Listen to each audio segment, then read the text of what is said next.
India और श्रीलंका का पहला ओडीआई मैच खत्म हो चुका है, जिसमें इंडिया ने गिरते डहते पड़ते ये मैच टाई करवा लिया। श्रीलंका ने 230 रन बनाए थे और 231 का टारगेट इंडिया टीम को दिया था, जिसके जवाब में इंडिया की टीम भी 230 रन ही बना पाती है। इतनी लंबी बैटिंग लाइनअप थी इंडिया के पास। 8वें नंबर पर शिवम दुबे बैटिंग करने के लिए आते हैं। उसके बाद कुलदीप यादव और अर्शदीप सिंह भी बैटिंग कर लेते हैं, लेकिन फिर भी इंडिया की टीम 230 रन ही बना पाती है। जिन्होंने भी ये मैच देखा है वो जानते हैं कि ये मैच का रिजल्ट चाहे टाई निकला है, लेकिन ये मैच असल में इंडिया हारा है और श्रीलंका जीता है, क्योंकि आप एक ऐसी टीम के आगे 230 रन बना पाते हो जिसके 11 प्लेयर के नाम भी शायद से किसी को याद हो। तो आखिर इतनी लंबी बैटिंग लाइनअप होने के बावजूद इंडिया सिर्फ 230 रन ही क्यों बनाता है? कहीं ना कहीं तो मैच में कुछ ना कुछ गलतियां हुई हैं, जिसके कारण ये मैच का रिजल्ट टाई निकला। तो क्या गलतियां हुई हैं, आज की मैं इस वीडियो में आपको वही बताने की कोशिश करूंगा। मेरे चैनल का नाम है क्रिकेट लाइव 247, नया चैनल है, आपकी हेल्प चाहिए। प्लीज़ इस चैनल को सब्सक्राइब कर दीजिए ताकि मैं इसी तरीके से मेहनत करके आपके लिए क्रिकेट से रिलेटेड नई नई न्यूज़ लेकर आता रहूं। तो चलिए बिना टाइम वेस्ट किए स्टार्ट करते हैं कि आखिर कहां पे, किस टाइम पे इंडिया टीम ने गलतियां की जिसके कारण ये मैच जो इंडिया आराम से जीत सकता था उसका रिजल्ट टाई निकला। सबसे पहली मिस्टेक, श्रीलंका को हल्के में लेना। जी हां, इंडिया की टीम इस मैच में श्रीलंका को हल्के में लेके चल रही थी। अगर आप इस मैच से पहले की प्रेस कॉन्फ्रेंस सुनेंगे रोहित शर्मा की, जिसमें रोहित शर्मा ने कहा था कि ये मैच हम प्रैक्टिस की तरह नहीं ले रहे हैं, ये एक इंटरनेशनल मैच है तो हम सीरियस होकर ही इस मैच को खेलेंगे। लेकिन मैच के अंदर वो सीरियसनेस कहीं देखने को नहीं मिली। कि रोहित शर्मा हम जानते हैं एक बेहतरीन कप्तान है, इसमें कोई डाउट नहीं है। वर्ल्ड कप 50 ओवर गेम्स में भी हमने देखा है किस तरीके से उन्होंने पूरी टीम को लीड किया था और फाइनल तक लेके गए थे। उसके बाद वर्ल्ड T20 फाइनल भी रोहित शर्मा की कप्तानी में हम जीते हैं। तो इसमें तो कोई दो राय नहीं है कि रोहित शर्मा एक बेस्ट कप्तान है। लेकिन इस मैच में श्रीलंका को हल्के में लेने के चक्कर में रोहित शर्मा की कप्तानी में भी कहीं ना कहीं गलतियां हुई हैं। सबसे पहली गलती बॉलिंग में। आपके पास 6 बॉलर थे, मोहम्मद सिराज, अर्शदीप सिंह, कुलदीप यादव, अक्षर पटेल, वाशिंगटन सुंदर और शिवम दुबे। इसके बावजूद आप 7वें बॉलर के रूप में शुभमन गिल को ओवर दे देते हो। उस एक ओवर में रन तो 14 ही आते हैं, लेकिन उस एक ओवर से मोमेंटम सारा चेंज हो जाता है। श्रीलंका के बैट्समैन में कॉन्फिडेंस आता है और वो स्कोर 230 तक ले जाते हैं, जो एक टाइम पे लग रहा था कि श्रीलंका 160 का स्कोर भी नहीं बना पाएगी।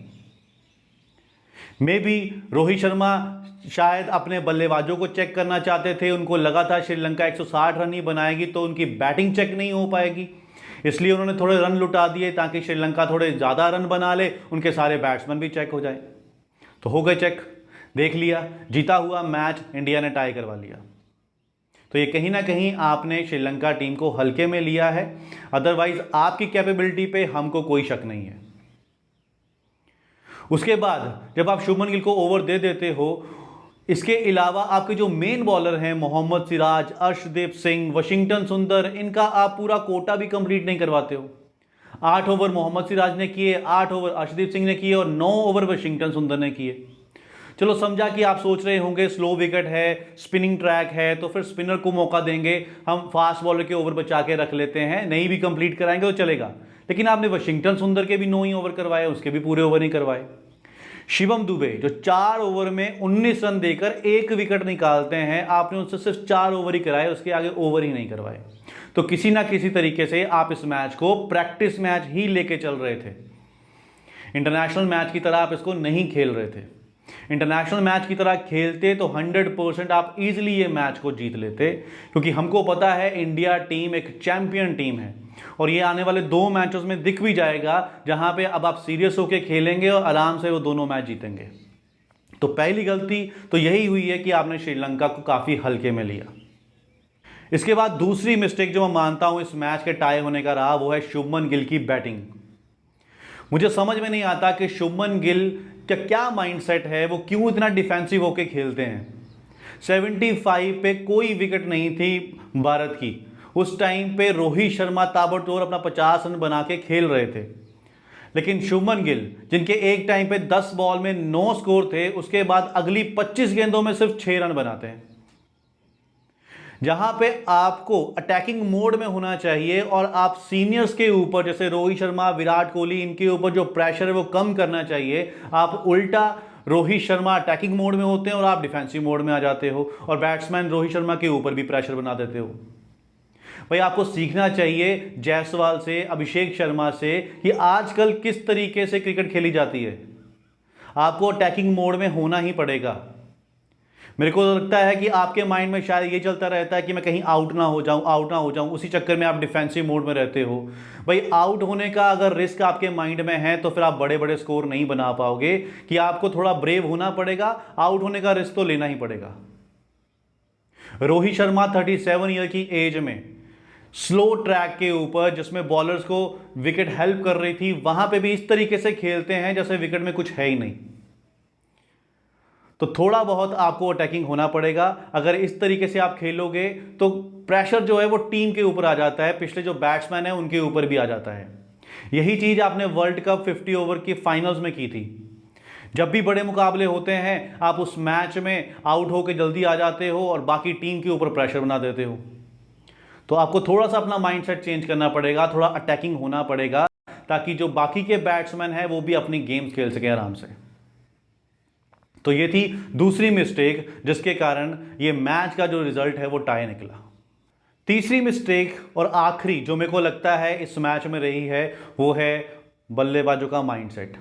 आप देखेंगे काफ़ी ज़्यादा बैट्समैन थे जिनको अच्छा खासा स्टार्ट मिला था, चाहे वो विराट कोहली थे, उसके बाद श्रेयस अय्यर थे, केएल राहुल, अक्षर पटेल, इन सबको अच्छा खासा स्टार्ट मिल गया था, 25-30 रन सबने बना लिए थे। लेकिन उसके बाद कहीं ना कहीं हल्का शॉट मार के ये आउट हो गए।